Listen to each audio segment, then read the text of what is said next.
This is my just completed aquarium sump filter and overflow system, kind of a do-it-yourself project. I thought I would share just so anyone else interested in doing a project like this might be able to learn from how I did it. I will start down here with my pump.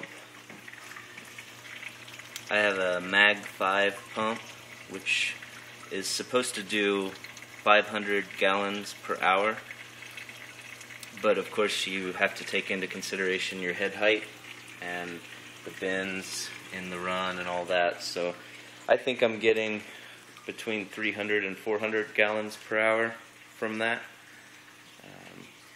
So it's running from the pump through a 3/4 inch braided vinyl tube. I'm going to see if I can track it here. And it goes up into this PVC system.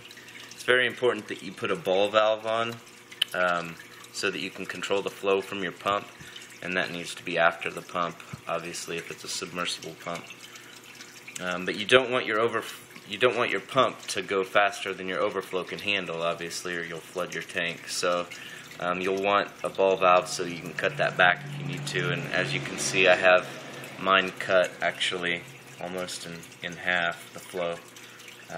So I might need to figure out how to get more flow from my overflow. But anyway, it's working for now. Also important that you have some kind of air intake in your pump system, because if your pump should shut off, all this water is going to want to siphon back down into your sump from the aquarium. So you need a way to get air in. I actually played it safe and drilled a hole here, but I also have my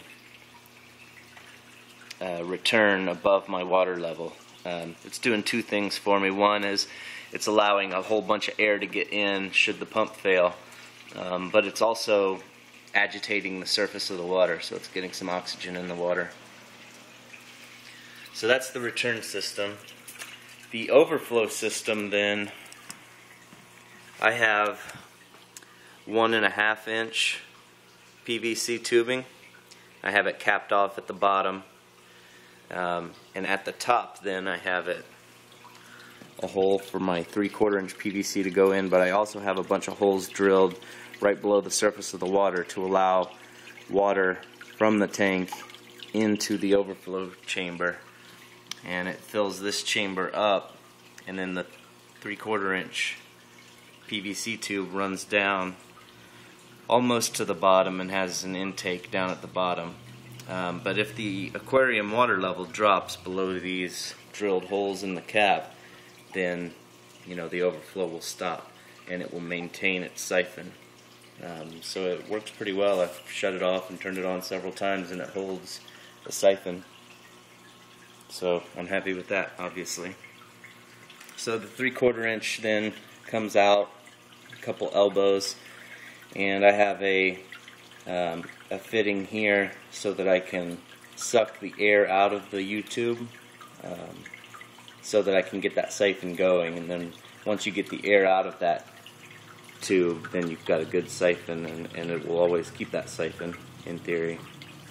So it flows down, and then there's another U tube down here at the bottom that you can't hardly see, and it comes up then, and I've capped it off here with a little air hole for the vacuum so the air can get in so the water keeps flowing well. And notice that it's really silent. The noise that you hear actually is just the water flowing back into the tank from the return. About halfway down on this standpipe then there's a PVC tee, and it tees off and then it drains back through this tube and into the sump filter. So that's my first overflow. The second overflow, actually this will help showing this because you can see the whole system, is the identical thing here, and you can see that the water level stays right at the drilled holes at the top. Again, a 3/4 inch PVC runs down the bottom and picks up water from the bottom of this chamber. So it comes out. Again, I have a way to suck the air out of the siphon here and pinch it off so that it maintains that. And then there's a U at the bottom and a T about halfway up, and again a standpipe. Another reason for these standpipes is I can take these caps off and fill it with water to kind of prime the siphon. And so it tees off. I have a ball valve on this one. You don't ever really want to close off or regulate the flow from your overflow. You really want it to go as fast as it needs to go. So I have it completely open, but I really just put this on. This was the first overflow I built before doing that one over there. I have it on here just, if I need to completely shut it off for some reason to, who knows, move the tank or move the sump or something. Anyway, I probably don't need it, but I went ahead and put it on there. And it also then flows into the same sump filter system, which is just a cheap Sterilite drawer stack, plastic drawer stack. And I have my various media, my filter media, in these drawers. So I have 2 drawers, and the third one I don't have anything in. It's just the sump water at the bottom. It goes about to the level of this last filter media drawer. The drawers then, I still need to fill this one up more. I have pot scrubbers in here, again just kind of for bacteria to grow and help the system, but I haven't filled this up yet, so I can show you. The bottom then, I have, using a soldering iron, melted a bunch of holes in this, just so water kind of evenly distributes across all these, in my case, pot scrubbers, and it drops then into the tank. The first chamber, which receives the water from the tank, I have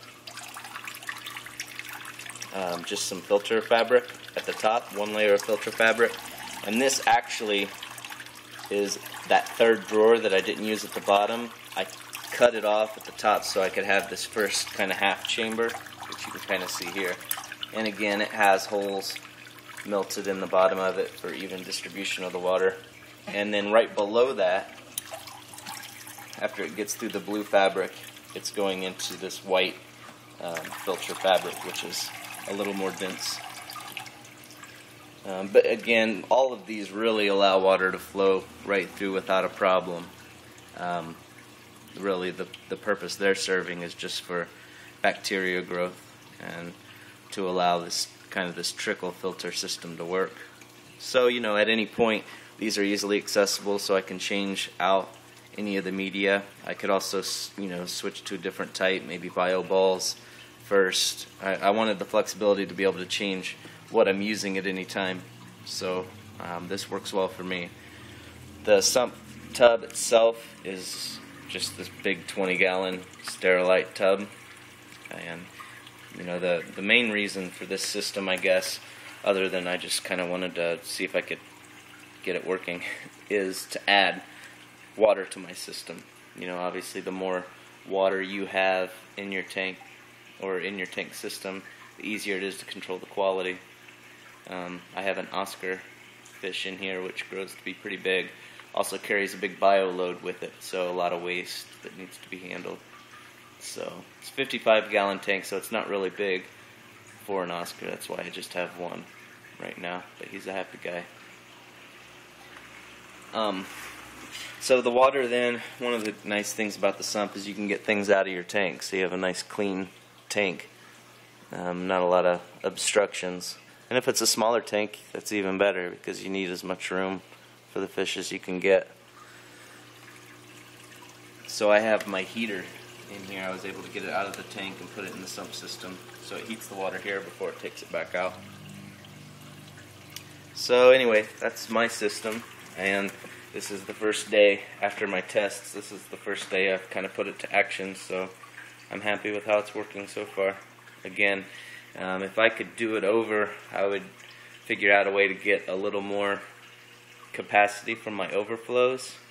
I also considered doing a multi-level intake with this overflow tube. I opted to not do that. I had a 3-inch PVC around this chamber that had holes drilled at various heights so that it could suck water in at the various levels. But ultimately I ditched that in lieu of kind of saving some space in the tank. And what I've done instead is I'm still using my canister filter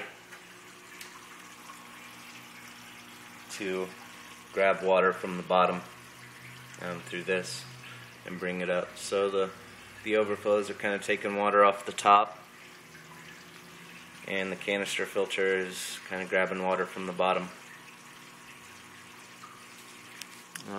Actually, you might be wondering about my lack of substrate. I'm actually, I was going to just leave a bare bottom, but I kind of wanted some more texture in that. These are actually cement products, concrete products, siding, and I had those available to me, so I used those on the bottom. And then it's concrete stone products that are just kind of scattered around. Since Oscars can be so destructive, I figured this was a good way to add some nice texture to the tank but not allow it to be messed up too easily. And then I kind of have just one of these concrete panels leaning over just for a place to get away. Anyway, that's my system, and I would gladly take any suggestions. If you see of ways that I can improve this, make it better, make for happier campers, I would love to hear that. Thanks so much for watching. Bye.